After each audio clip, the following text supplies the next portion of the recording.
Hey, book lovers. Want to hear a story?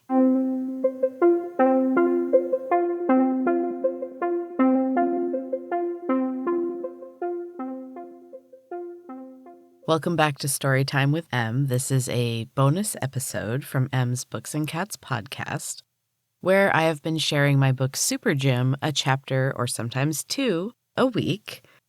And we're at the final episode. And this is actually going to be a 3-chapter episode. Since we are finishing SuperGym this week, I am going to be taking a bit of a summer vacation for the rest of the month of August. And I will be back with my regular Books and Cats episodes in September. And Storytime with Em will come back sometime in the fall with another one of my books, The Last Witch. So stick around for that one. And now please enjoy Chapter 27 of SuperGym. Maureen was dead by morning. She lay in her bunk in a pool of drying blood. Her face was gray and peaceful. She looked almost serene. Maggie envied her. It was over for Maureen. No more struggle, no more pain. Maggie thought it would be a great relief to die. The counselors made them carry her body to the pit. It was so much worse in the daylight. The pile of rotting corpses was massive. The stench was overwhelming. Fat brown birds with sharp, dangerous beaks sat amongst the corpses. One cried out as it tore pieces of flesh from the fetid mound. Tanya cheered loudly when they threw Maureen in. It was what the counselors wanted. She would be rewarded for her cooperation. Lindy stared silently at the ground. Maggie collapsed to her knees and tried to calm her shaking hands. The counselor's whip slashed across her back, and she got slowly to her feet. Quick movements pained her. Her body was shutting down, dying. Everything hurt. Her eyes met Lindy's, but she quickly looked away. She understood the hopelessness she saw there. It was a mirror of her own. Tanya was giggling, but there was no humor in her laughter. She was gone, broken. The counselors knew it. They surrounded her silently. She fought them, and for a while she was even winning. But it was 4 against 1, and the counselors had the benefit of not being on the brink of starvation. Tanya never had a chance. They pinned down her arms and legs. A pretty redhead counselor stepped forward.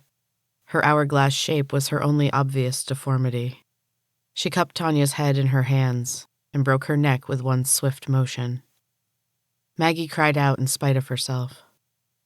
"It's over now. The game is over. You're almost out of life." She welcomed it. They made Lindy and Maggie throw Tanya in the pit. Maggie thought her heart would explode. She cried and vomited as they marched across a sand dune to where a group of campers were sprinting up an even larger dune. They carried bags of rocks on their heads. The sun was already hot and the sand was burning. It was going to be a long, torturous day.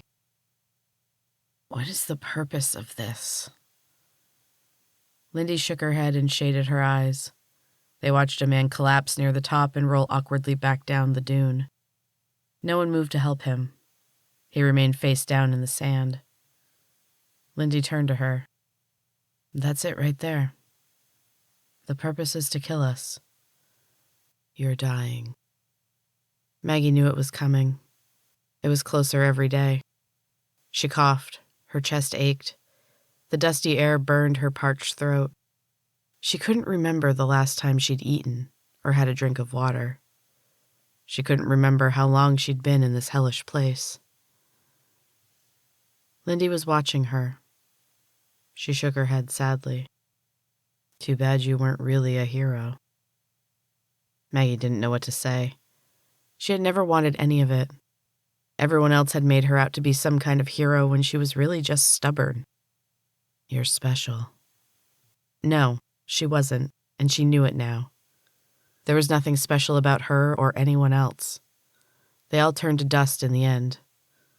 All she could do was hope her time would come sooner rather than later. She was tired of suffering.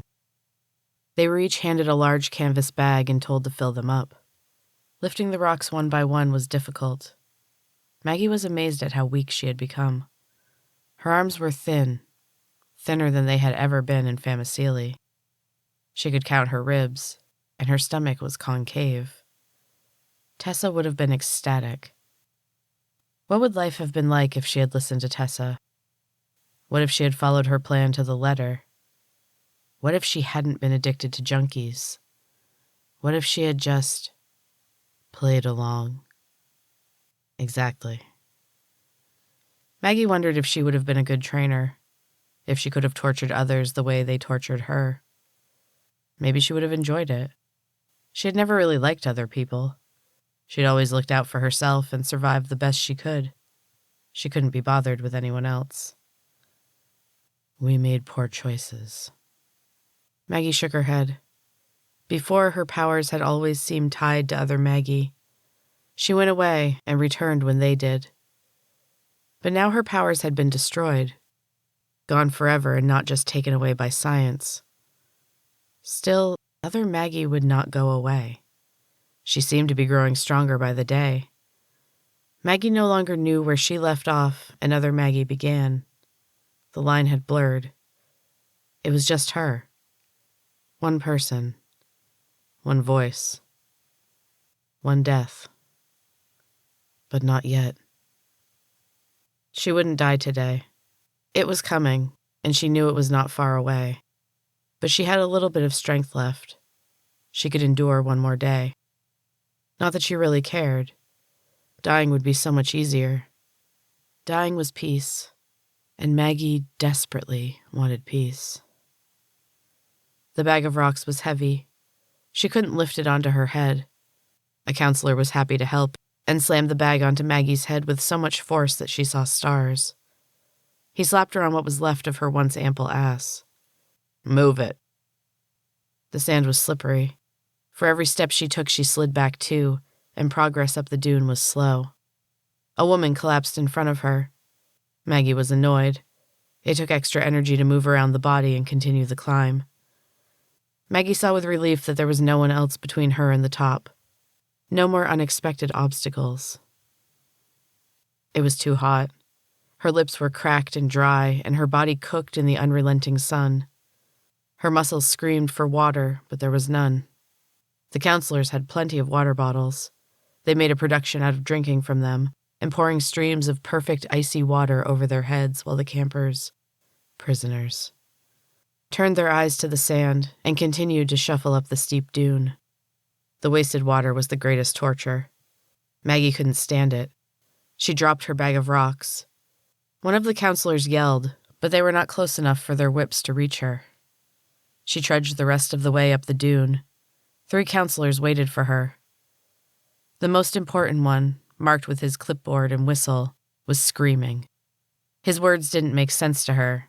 It was all just noise. The other 2 watched with disbelief. They seemed unable to move, and Maggie walked right up to them without a whip being pulled. She took the water from the blonde counselor's hand and drank from it. It hurt to drink, and she was careful to only take a small sip. She couldn't risk getting sick now. The icy water filled her body with renewed energy and life. The head counselor looked ready to explode. His face was purple with rage, and he was still screaming. Little drops of spit flew from his lips. The other 2 were reaching for their whips, slowly, as if in a dream. Other counselors were starting up the dune. Maggie could feel the eyes of the other campers on her. Time paused for just a moment, and she saw it all. Her fingers tingled. Everything happened all at once. The 2 counselors were tossed into the air with great force. Their heads collided and blood rained down and soaked the hot sand. Their bodies entangled themselves into a large, misshapen ball. It rolled down the dune and knocked into the group advancing up the hill. Counselors were scattered all over the sand. The head counselor was still building pressure. His face bloated and turned blue. It seemed to grow in size, and all at once, it burst. His body slumped over. Everyone was trying to run away. The campers used the momentum from the downhill to pick up speed, and they threw themselves at the remaining counselors. Each strong body wrestled 6 or more frail ones, but for once, they were not winning. The campers fought with renewed vigor. They gnashed their teeth and raked at the counselor's eyes. They tore their almost perfect bodies apart. Maggie was kneeling amidst the gore at the top of the sand dune. She willed her power out to the others, sustaining them as they fought. Her body shook uncontrollably, and she struggled to hold on. Darkness was coming, but it was different this time. This time she was malfunction, error, dying. Dying. She was dying, and it was okay. It was a relief. She had made one last attempt. One last slaughter. She had done what she could to save them all, and sacrificed her own life in the process. Maggie found that she didn't really mind. Chapter 28. Maggie opened her eyes and quickly closed them again. The harsh white light was too much after the darkness. She was cold. Her skin prickled and she shivered. She opened her eyes a little and let them adjust to the light. It was a long time before she could open them fully and take in her surroundings. She was lying on a cold metal table. She could feel that much. Her heart was beating, so she assumed she was still alive. She turned her head to the side, and a jolt of pain shot through her. There was something attached to her head. A long plastic tube ran from her temple and disappeared into the bright light above. She blinked her eyes a few times against the glare. Rows of metal tables filled the massive room. On every table lay a person clad in a green gown and attached to a tube that was somehow surgically embedded into their skull. An ominous black monitor stood beside each bed. Maggie wondered what all the colored blips and beeps meant. Her own monitor was flashing red skulls. That can't be good. The voice in her head was her own. Other Maggie was gone. The room was completely white. The walls, cabinets, and countertops were shiny white porcelain. It took her a while to notice the people. They moved from table to table clad in white lab coats as well as masks, gloves, and hats that covered everything but their eyes. Even their tablets were white. Run program 66249G. Thor. Maggie tried to sit up.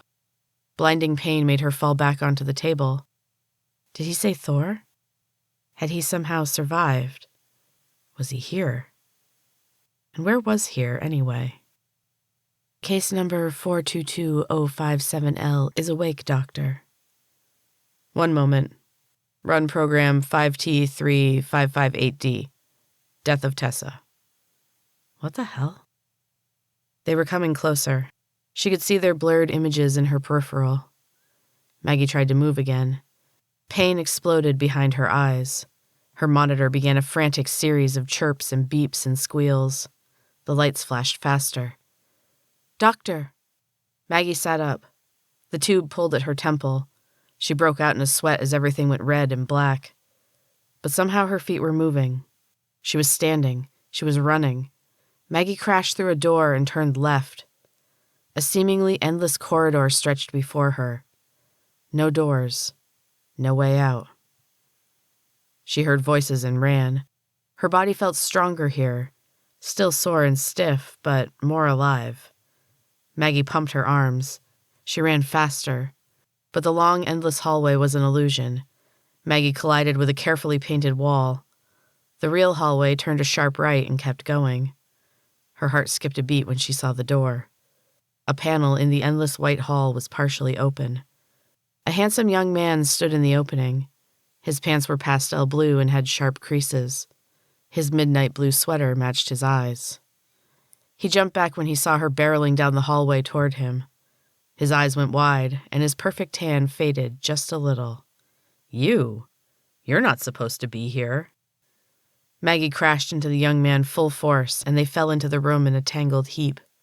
The panel slid shut behind them. Get off me! The young man shoved her and scrambled across the room. A plush red sofa sat before a large screen. 3 stricken faces gazed up at her. 2 tanned blondes in matching tight sweaters and jeans stared at Maggie with a mix of fear and anticipation. Another handsome young man with a head full of thick black hair and a bright yellow polo shirt helped his friend to his feet. He never took his eyes off Maggie. He crossed the room with his hand outstretched. A bright, winning smile was plastered on his face. He took Maggie's hand and kissed it. Her hand snapped back, but there was no tingling, no power. She slapped him, hard. His smile faltered for a moment. He touched his cheek. That wasn't very nice. He grabbed hold of her wrist and twisted her arm behind her back. Maggie bit her lip to keep from crying out. What are you doing here, Maggie? You're in the wrong place. How do you know my name? He sat her down on the couch beside the prettier of the two blondes. Technically, it's not your name, he said. It's hers. He gestured to the girl, who smiled and held out a perfectly manicured hand. Hi, I'm Maggie. Maggie gaped at the girl. She stared at her pastel pink nails. The girl slowly lowered her hand. Her smile faded. Her lips were painted a soft bubblegum pink. Her fingers strayed to the pretty necklace at her throat. The golden letters BP glittered with diamonds. BP. Benjamin Pratt. Maggie lunged forward and grabbed the chain. She yanked the girl closer and twisted. The chain dug into her smooth brown skin, and her perfect fingernails clawed at Maggie. Where did you get this? She hissed. She didn't recognize her own voice. It was harsh and dry, broken. The dark-haired young man placed his hands over Maggie's. He gave her an apologetic look. I know, my taste is terrible, but she said she liked it. Maggie loosened her grip. He removed the necklace from her clenched fingers and gently pushed the other girl away.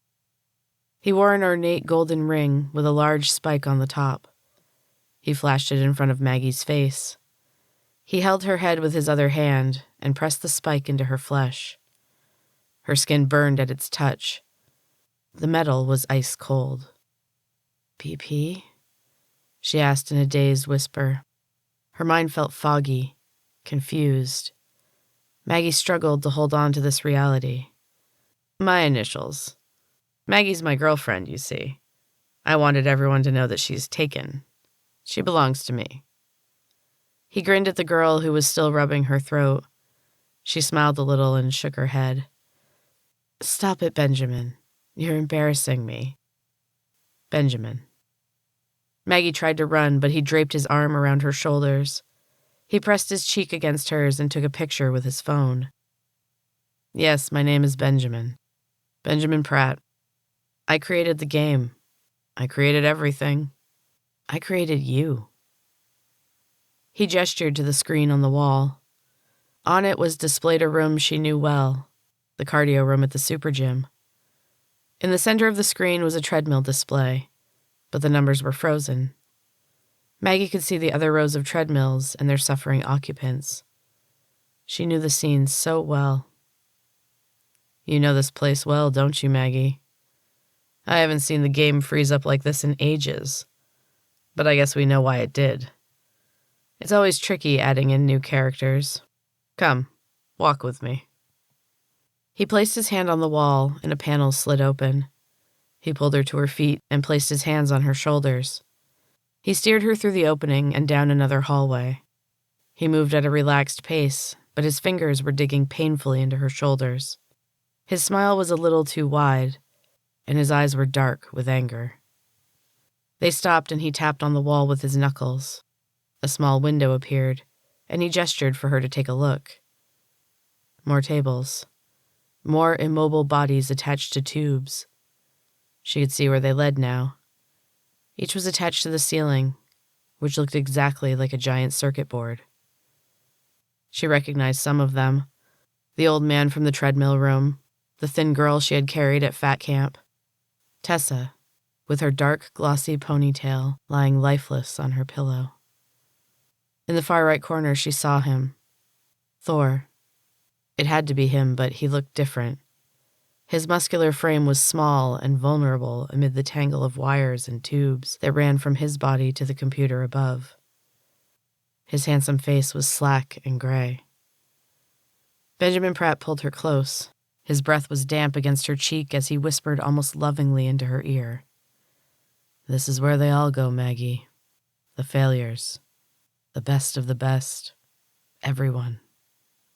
They come to me, and I make them immortal." Maggie's knees gave out.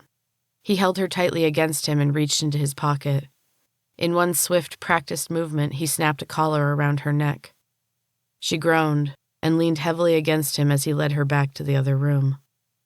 She sat down clumsily on the red couch and stared at the picture of the treadmills on the screen. Clouds were filling her head. She couldn't think.